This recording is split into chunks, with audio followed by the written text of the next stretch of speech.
Hello everybody, and welcome to Spider-Man Return of the Sinister 6. Now then, this isn't a very long game. It might take about 15 minutes if you're going, well, pretty slow. I'm not gonna say I'm gonna do a speed run, but it shouldn't be very long.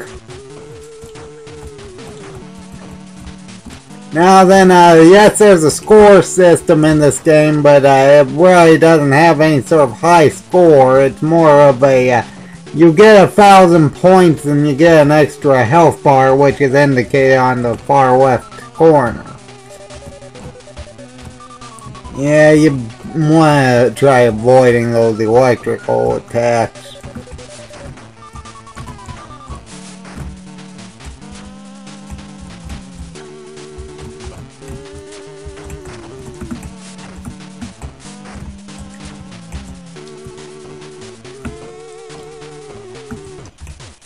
Anyway, the first one you're fighting is the Electro, once you get over to where he's at. There are a few parts in this game that really don't make much sense because you don't really have to do some of the parts more than once, and some of them have some pretty strange control schemes. For instance, well, this white thing, that there was also one on the surface. I'm not really too worried about getting them. But this one, that door there can only be broken by kicking and or using webbing.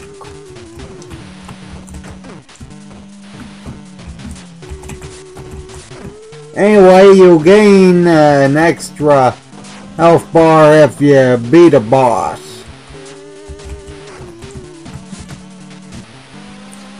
Which, with Electro in particular, if you jump kick him at the right time, you can pretty much start the battle with him having about 2 health bars. Which is on the bottom left corner of the screen. You can't really hit him when he's up in the air except by either using webbing or jump kicking him.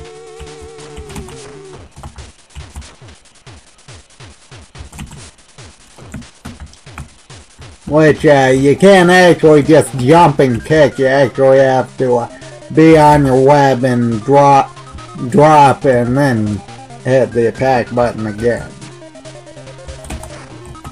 Which, if you know how to angle it right, it can be pretty devastating. With the Electro in particular, he actually loses health the more he fires, but you have to actually make sure you hit him for the last hit to actually beat him. It's supposed to be a green block. There it is. Yeah, it must not have loaded right. Oh well, the green block really doesn't do anything. It more tosses you up, and it's a bit easier to get into places. This is the only level where they appear, though. There is another web cartridge to the left of the upper area, but I would not recommend getting it. Main reason why is because if you do miss the jump, to my knowledge, there's no way to actually get out of that pit.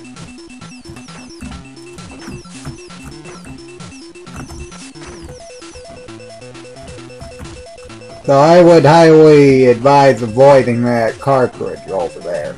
Anyway, on this level you need the TNT and the detonator. Which, well, I got one of them in the bottom left part of the level, and the other one at the top left part of the level. Make sure you don't try this without the TNT. Go through this without the TNT because you see, if the green block is destroyed before you get everything, it can be a bit tricky trying to get to this area. Okay, there we go. Sandman. Mysterio.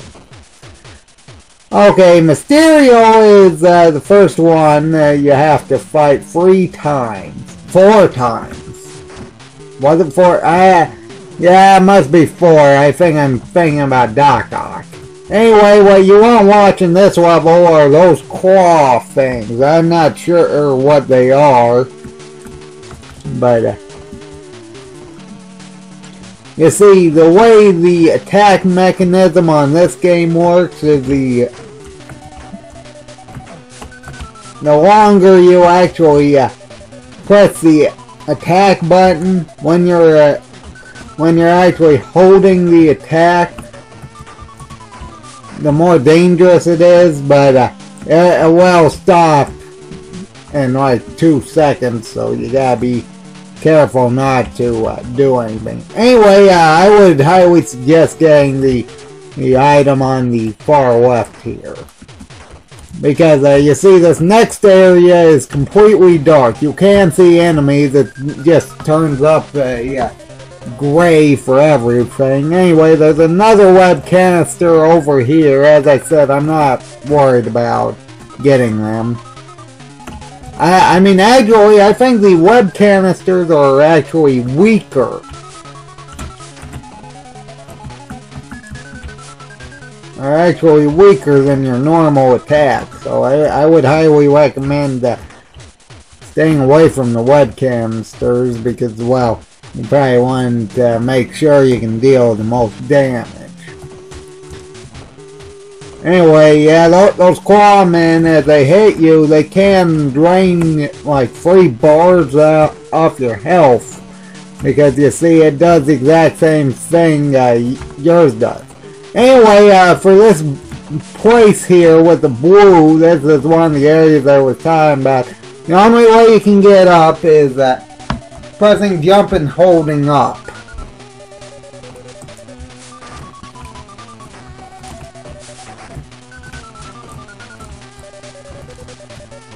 And believe it or not, I'm pretty sure this is the last level that actually has any sort of items in it. Except for web canisters. Okay, this is Mysterio. Oh wait, maybe that's Mysterio. Okay, you have to fight him 4 times. It isn't really that difficult. You just have to wait for him to appear and start walking towards you. And if you hit him, you can just keep punching him, and they should go down. Or maybe those things are robots. Either way, this is the 4th Mysterio. The human one.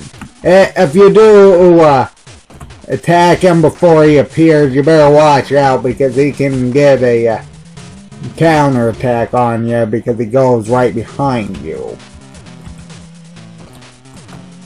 Okay, the Vulture. I really don't like this level. Okay, you have to watch out for missiles and the Vulture and the... Well, actually, those are the only things that you have to worry about. These green bazooka firing things aren't really too much of a problem. Mostly because they just fire in a straight line, but the Vulture drops missiles at any time when he's flying over you. And I think he's not here in this part. You can't actually hurt him in this part. Okay. Now then, you have several options here. One is kicking him, which isn't exactly advised. The second is using webbing against him.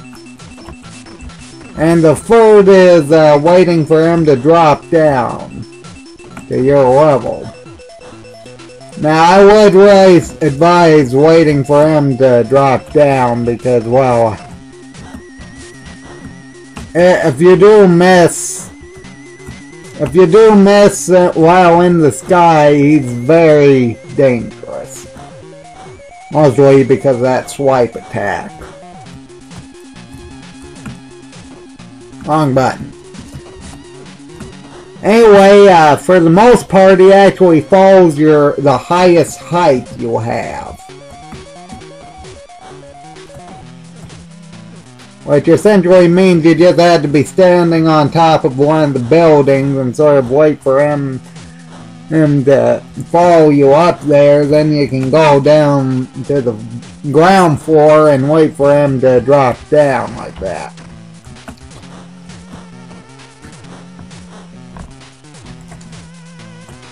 Also, if he swoops down and he goes off screen, he'll be coming back the height that he disappeared on the screen, so you gotta be careful about that.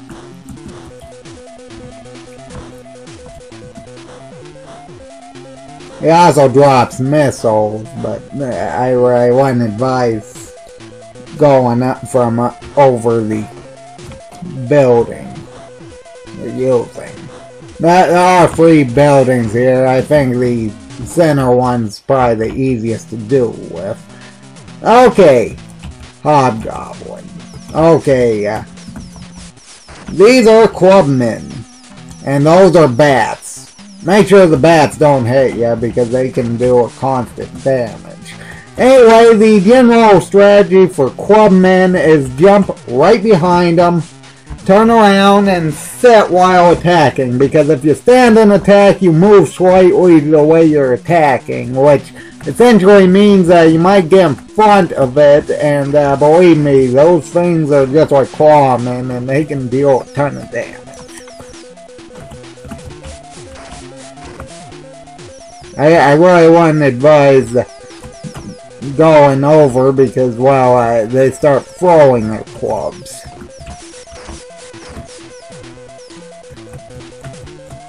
And if you stop too soon, essentially what's going to happen is he's just going to ram the clubs into you by throwing them.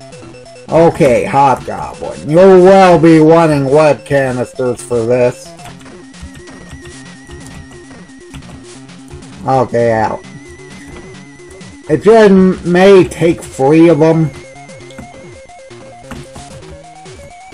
He isn't very difficult until he starts throwing those stones of his.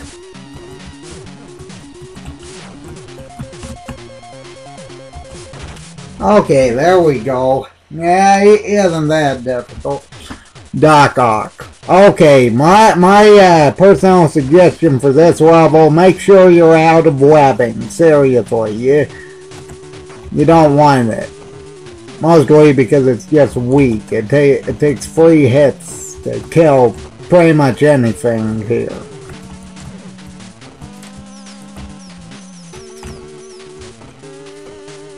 And if you're used to normal punching like I am, yeah, that's a big problem.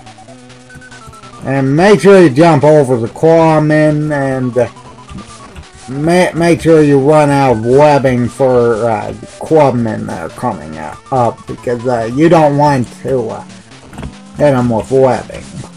That'll just take a little while. Okay. That being said, be careful with the bats.